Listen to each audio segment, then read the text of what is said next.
in 89. Depends when in 89. The changes actually didn't begin, remember, with the fall of the Berlin Wall. They didn't begin with elections. They began with the rebirth of the Solidarity movement in Poland, which happened the year before, in 88. And the elections came a little bit later, round table followed by elections. So by that time, I think it was clear that the writing was on the wall for communism. The question was how quickly and how peacefully. And what would be, of course, the reaction of the Soviet Union? Those are the three big questions. How quickly, in other words, which countries would follow Poland's example? Poland being the biggest, most strategically important, biggest economy, biggest population, most exposed in a way to the West because there's so much travel. Would Poland set an example for the other countries? That was a big question. Secondly, how quickly would this happen? In other words, Hungary, of course, would be probably the most vulnerable. We didn't expect necessarily that the East German regime would fold so quickly. I remember a colleague of mine was asked by a television crew, he said, when do you think Honecker will fall? And he said, anywhere between a day and a week. I can't tell you exactly. He was wrong. He fell 2 hours later. so it shows you the speed of everything. Next, the peaceful nature of it. In other words, the communists realized themselves that the writing was on the wall. They knew they wouldn't get the assistance from the Soviet Union to keep them up, prop them in power. They saw what was happening in neighboring countries. They saw they had absolutely no hope of regaining, controlling power. And it was too late for major reforms that could keep them in some sort of power. All they could do is to make some quiet exit, retain some of their property, not be hanged or imprisoned. So that was the deal. There was, of course, Romania, which was a bit of an exception, where there was in a way, a coup against Ceausescu from within. But even the coup plotters, if you like, understood that they couldn't return to the old system, that they had to introduce some sort of reforms. And then, of course, there's a question of Yugoslavia and Albania, but I'll leave that aside. I'm not sure what transitional justice means. I've always been baffled by this phrase. Either you've got justice or you don't have justice.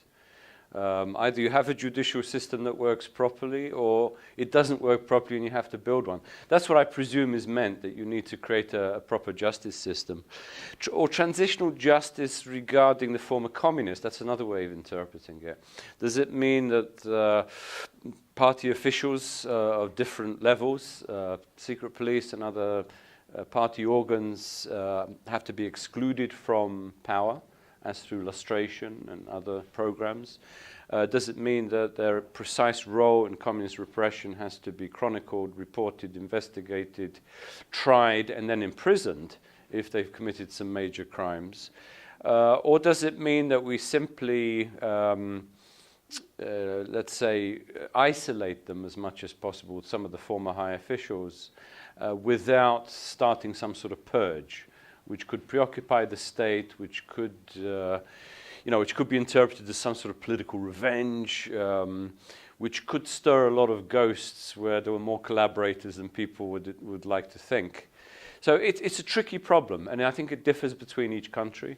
And I think sensible governments have to decide whether it would help the national interest, whether it would help the reform process, or whether it would hinder it. And you can't make your mind up for any country. They have to decide.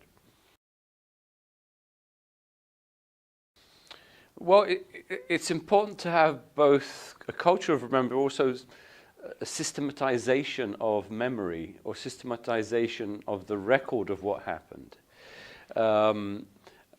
Culture of remembrance, I'm not sure, it's a very vague term, a culture of remembrance, because if it becomes cultural, it can be interpreted in different ways. A culture of remembrance in somewhere like Russia is very different to a culture of remembrance in Poland. And they come at it from completely different angles. I would rather have a sort of more impartial systematization of facts, of what happened in the past, what the communists did, how they got into power, how they stayed in power, what support did they get from the Soviet Union, what crimes did they commit, what impact did they have on the economy, on international relations, did they assassinate some of their people who spoke out against them abroad, like Georgy Markov. I prefer to have this sort of evidence rather than simply relying on people's memory. What I think you're saying is that there needs to be better education about what communism was. And I think that seems to be lacking, particularly in Bulgaria. In other countries, I think it's been handled much better in terms of history books, documentaries, accounts, and what museums, and so on and so forth, precisely what happened. I think Bulgaria still lacks a, let's say, systematic chronicle of what communism meant for this country. So in that sense, yes. Well, I don't think you can ever overcome your past. You can evolve certainly away from the past and build something better. I think part of it is there has to be a sort of therapeutic process for society, that we've come out of this, what was in a way a disease, and we've moved ahead, we've moved forward, we're building something new. Secondly, I think it's also important not to make the same mistakes again. In other words, to allow our free will and our choice to be hijacked by a small elite who consider themselves the vanguard of the nation or the vanguard of the proletariat. That we cannot allow a small group of unelected, unchosen, non-democratic people to rule the country. And that's a very important lesson, because we may have in the future other challenges to democracy, not just communism or fascism, but there could be some other forms of isms that aren't so pleasant. So a society has to both be, let's say, have a therapeutic process about the past, but also an immunization process vis-a-vis the future. Well, definitely civic empowerment. In other words, to be a full citizen, you have to know exactly how society and its institutions work, and you have to be able to participate in society and all those institutions, regardless of your gender, your sexual orientation, your color of your skin, your religion, and so forth. That you can participate as a free citizen. Individual choice, individual freedom is core of any liberal democracy. The second part of your question was economic. What's the term you used? Economic empowerment. Economic empowerment, if you mean the freedom to be able to pursue your profession, to pursue business, or if you cannot pursue your profession because of the competition, then you have the freedom to establish a new business, that you're not hindered, that entrepreneurship is encouraged, that innovation is encouraged, that modernization is encouraged, competition is encouraged. All those, if that is the core of economic empowerment, then the two should go together, social and economic. Well, certainly a leader, particularly once the process is underway, once the democratic system is established, you have your elections, you have your functioning institutions, you have the creation of the rule of law and so forth. Politicians cannot emulate the past. In other words, they are not national saviors anymore. They are not people that come riding in on a white horse and offer, in other words, avoid populism, avoid nationalism, avoid offering people whatever they would like to hear you offer them. Be realistic. But never give up hope. Give them hope that this realism will lead to a better life. Those are the sort of politicians I respect, that are able to operate with what they're given, don't build up over-ambitious expectations amongst the public, but deliver what they do promise.